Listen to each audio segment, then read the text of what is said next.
I still remember the first time I saw Lydia. She pulled up to my workshop in this sleek white Audi, stepped out in a navy pantsuit and heels that didn't belong anywhere near a gravel lot, and looked around like she was lost. Truth was, she kind of was.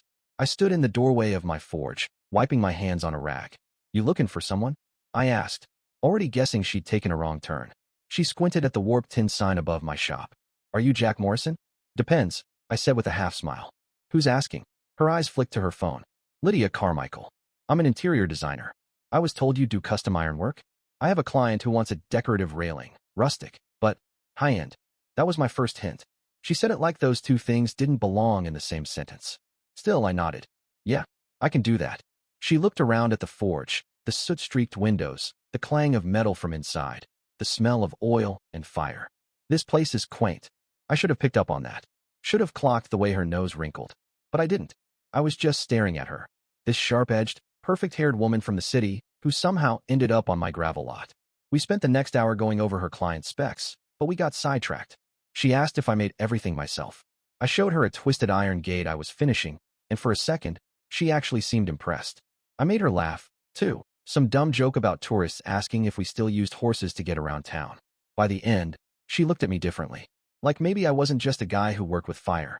We went for coffee after that. Then dinner. Then more dinners. I drove to the city. She came back to my town.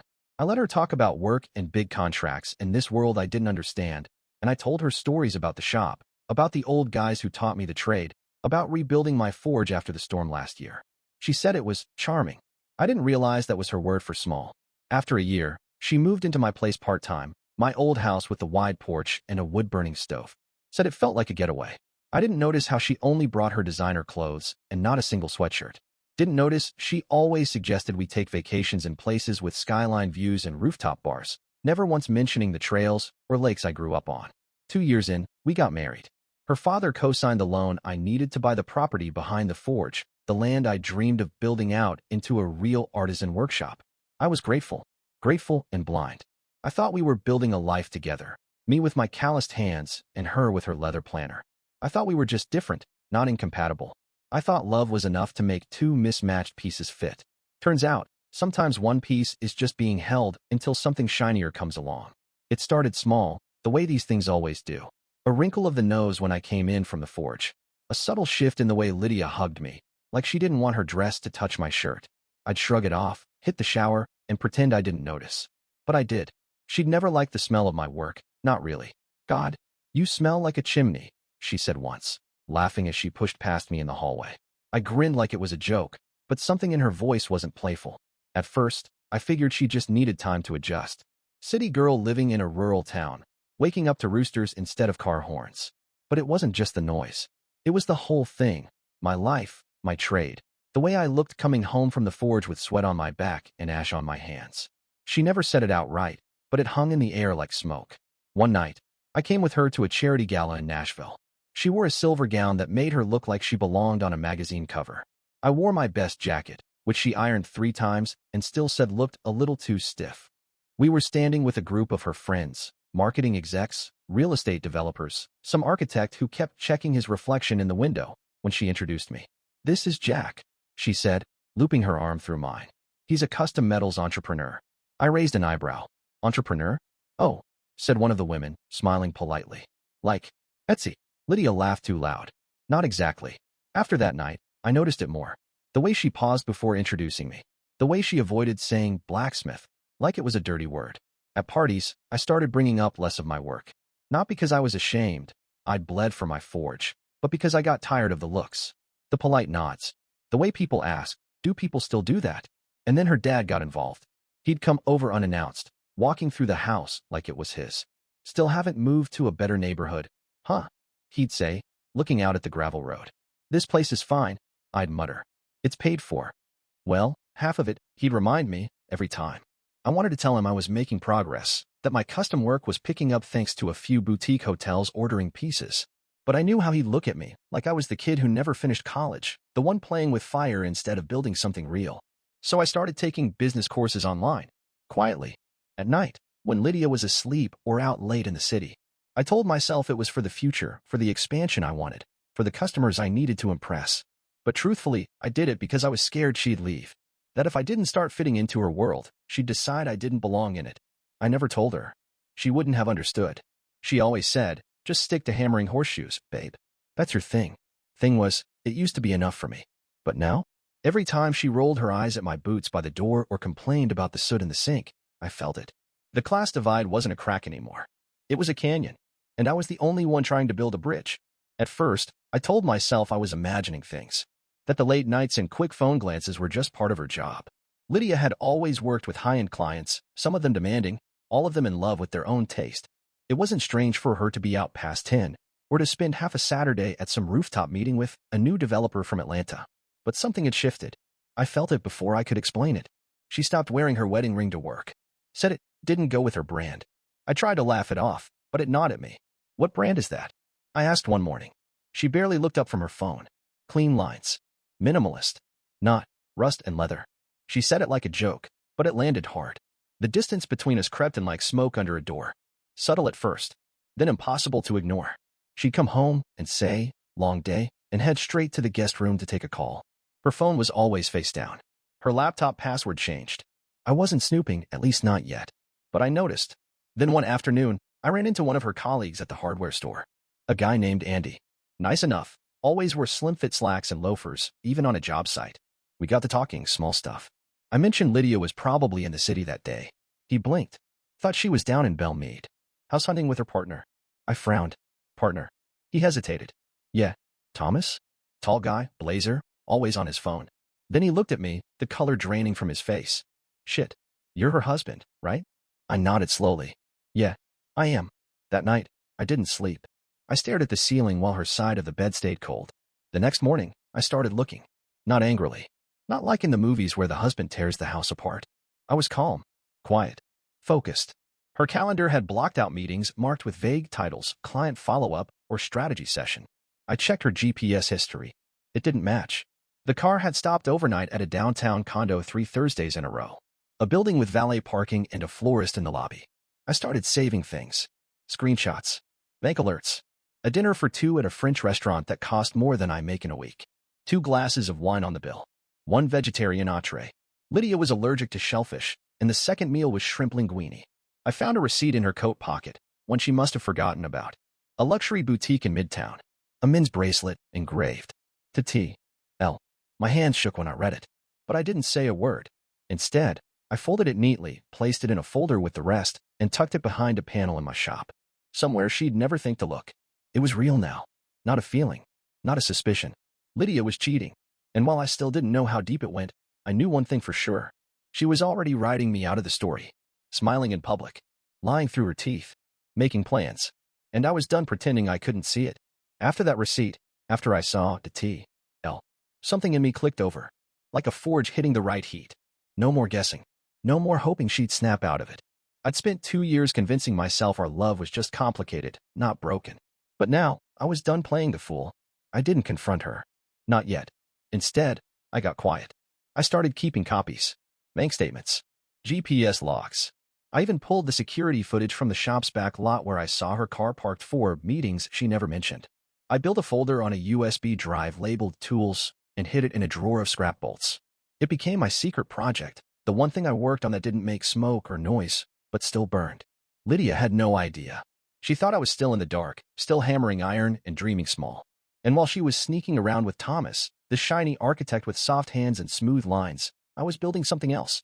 A wall of facts, cold and solid. Around that same time, her father started circling like a hawk.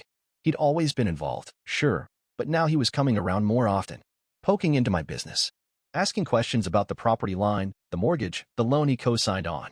One Friday night, he invited us to dinner at this upscale restaurant 2 towns over, the kind with linen napkins and waiters who remember your drink. I knew what it was before we even sat down. Lydia was dressed like she was going to a fundraiser, and her dad's smile was too tight. They didn't wait long. So, he said, slicing into his steak, Lydia mentioned you've been struggling to keep up with the business? I looked up slowly. Did she? She's worried. We all are. Maybe it's time to consider your options. He leaned back, dabbing his mouth, like putting the property in her name, just to protect the investment. Lydia chimed in, playing sweet. It's just a precaution, Jack, in case anything ever happened. I took a long sip of my beer. Like what? You two planning something? Her father laughed. No one's planning anything. We're just being responsible. I didn't argue. Just nodded, smiled even. Let them think I was still the dumb, grateful hick who didn't know the game. What they didn't know was that I had started recording. A small mic in my shirt pocket. I got every word. You think he'll go for it? Her father asked after dessert, when Lydia went to the restroom. I can push him, he said. If not, we'll find another way. Later that night, I backed up the audio and emailed it to a new contact, Carla Duggan, a rural attorney with a sharp tongue and a reputation for getting justice in quiet ways. She used to represent farmers fighting shady developers. Now, she was mine. I met her 2 days later at a diner halfway between her office and my forge. She ordered eggs and black coffee, took one look at my folder, and said, "Keep playing dumb. Don't flinch. I'll tell you when to swing." Meanwhile, Lydia drained our joint account. Said it was for investments and her future. I didn't stop her. I wanted her to keep feeling safe, bold, invincible. Because that's the trick with fire. It only hurts when you don't see it coming. It was a Thursday night, just past 9, when my neighbor Clint called. "Jack," he said, voice low and uneasy. "Hate to get in your business, but Lydia just pulled into your driveway. She ain't alone." My gut tightened. "You sure?" "Black Lexus. Same guy I seen her with at the coffee shop. Real clean-cut fella. He followed her into the house like he lived there." I stared at the phone for a second, heart pounding slow and heavy.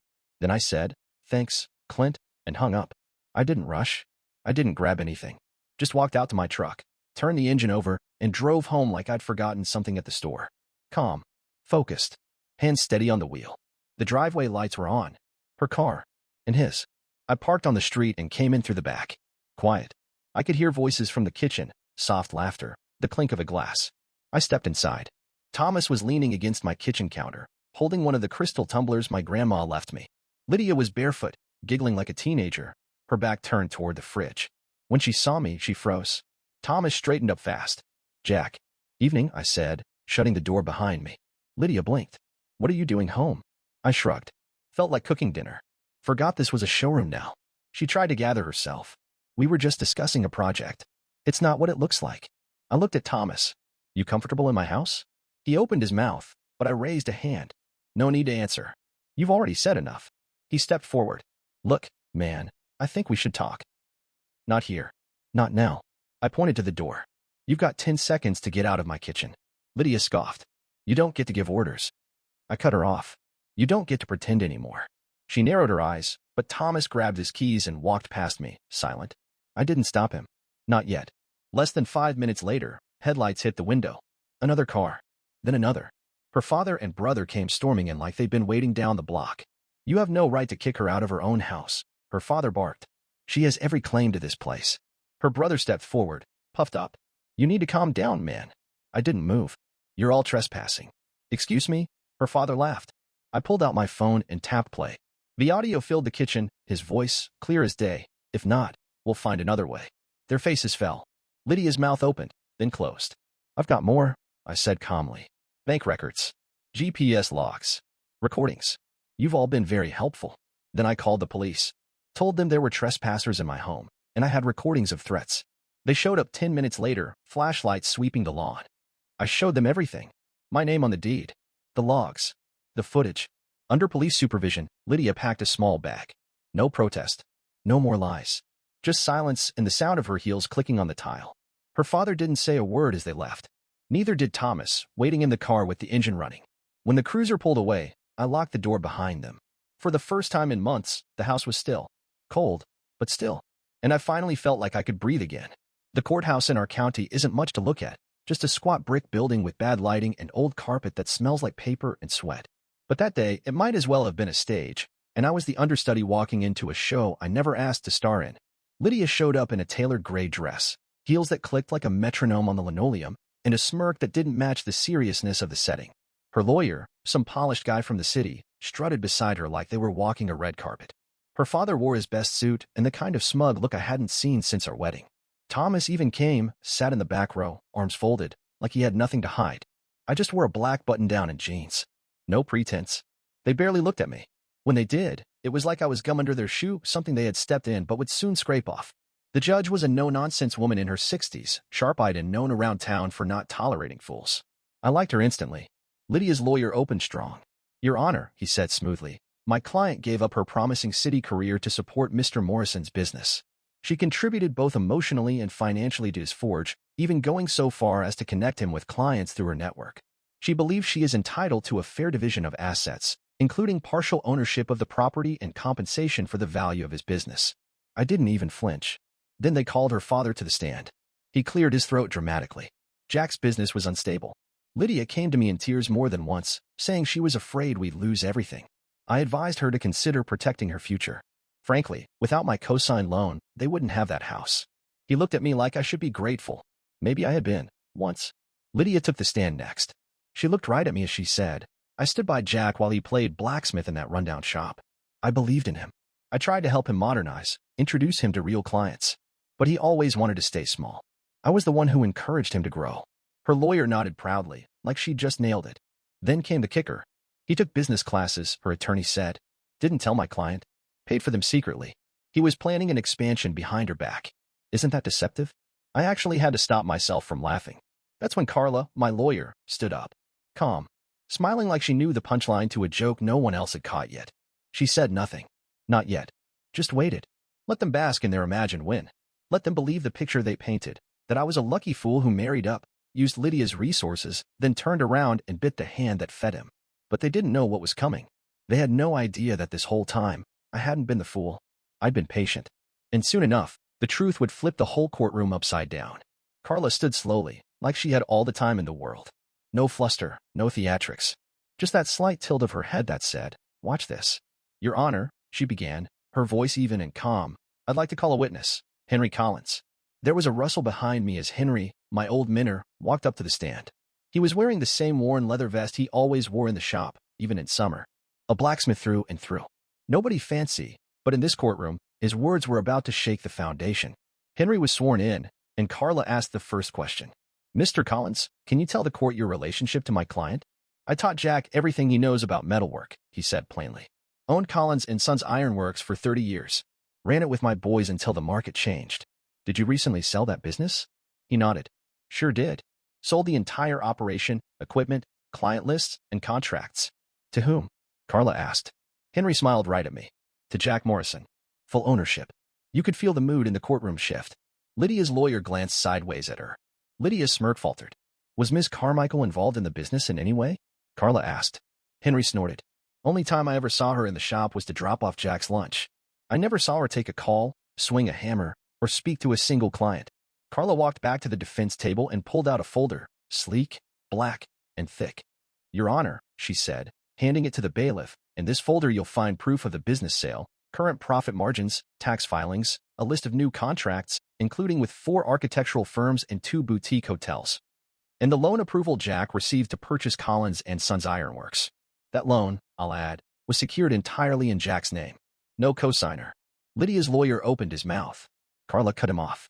Additionally, you'll find records showing that during the exact week Jack finalized the purchase, Ms. Carmichael was checked into a luxury spa resort in Savannah, Georgia, paid for by a Thomas Whitaker. The same man caught on Mr. Morrison's property 2 weeks ago. The judge blinked. That was the first time she reacted to anything. Carla wasn't done. We also have GPS logs, financial transfers from the joint account, and a recorded statement from one of Lydia's clients confirming she had introduced Thomas as her partner during a house tour. All dated before the separation. Lydia finally spoke. This is character assassination. No, Carla said smoothly. This is documentation. You called my client a fool. A hobbyist. Someone who was propped up by his wife's connections. She turned toward the judge. But my client was never small. He was building something real. Quietly. Carefully. And entirely on his own. Silence stretched thick as iron. Lydia looked like she'd swallowed glass. I didn't say a word. I just sat there, watching the courtroom finally see the truth of who I was, and who she wasn't. The hammer hadn't dropped yet, but the anvil was shaking. The next court session felt different. Tighter. Meaner. Lydia didn't even look at me when she walked in. Her father trailed behind her, flushed and tense, jaw locked like a vice. Thomas was nowhere to be seen. Actually, his lawyer showed up instead. Mr. Whitaker will not be testifying, she said coolly to the judge. He's terminating all involvement in this case and requests the court acknowledge that he was not a party to the marriage in question. Translation. Thomas was running.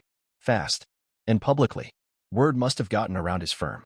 Lydia's drama wasn't just personal now, it was radioactive. Lydia's father lost it next. Right there in front of the judge. You incompetent frauds. He hissed at her lawyer, slamming his hand on the table. You didn't check the business paperwork? You let him blindside us like that. Her attorney tried to calm him down, but he was too far gone. I told you, he muttered, his voice rising.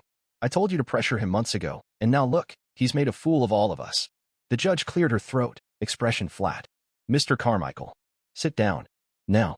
He did, but barely. Then came the final blow. Carla stood and calmly played a new audio clip. It was Lydia's voice, clear as crystal. Honestly, I don't even like the forge.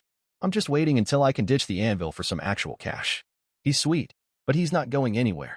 It was a recording taken from a dinner she had with a mutual friend.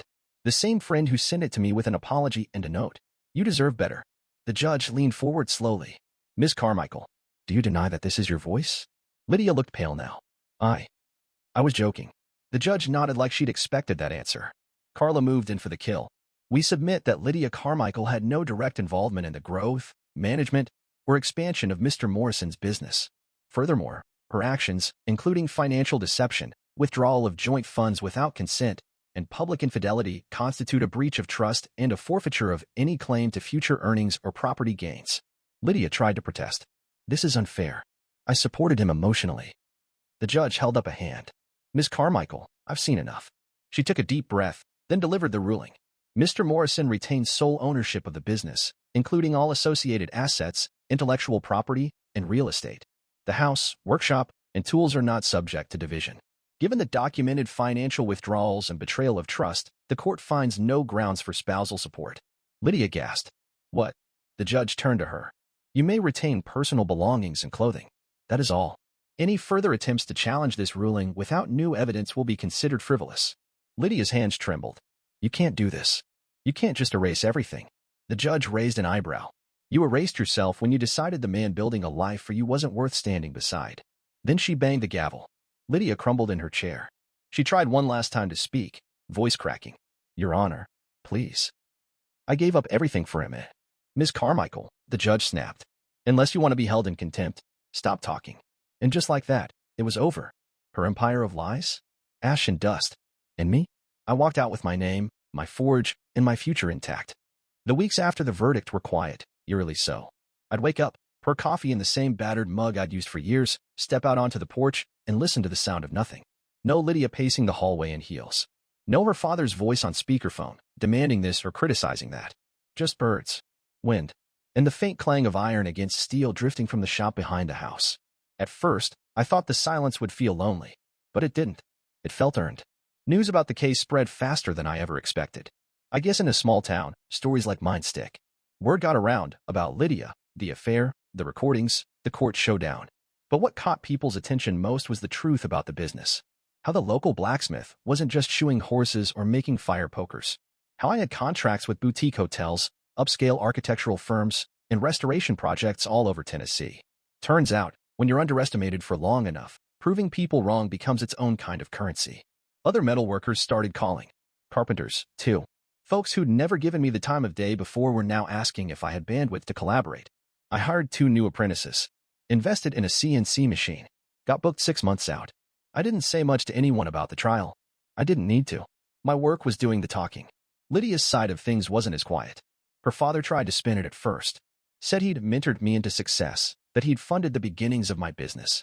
Most people didn't buy it. The judge's ruling was public record, and the more he talked, the more desperate he sounded. Clients started pulling out of Lydia's interior design firm. Her name had become too messy, too risky. Within a month, she stepped away from the company she once bragged about building from vision to empire. I heard she tried suing them for wrongful dismissal. She lost. Thomas? Gone. Reassigned. I got word that HR at his firm had received a copy of the court transcript and a polite inquiry about workplace relationships. He didn't survive the review process. Last I heard, he was in Denver. New job, new city. Same week spine. Then came the email.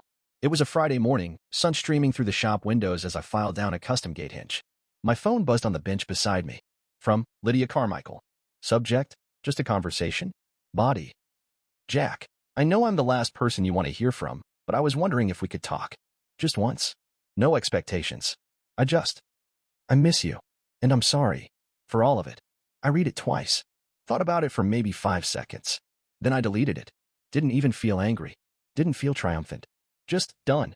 I stepped outside, wiping my hands on a rag, and looked at the carport I'd finished welding the week before. Sleek, black iron curves, custom detailing, my design, start to finish. A couple from Asheville had already asked for the same one. I ran my fingers across the frame. Cool. Solid. Permanent. Let them chase apologies and rewrite the past. I had work to do. And for once, no one standing in my way.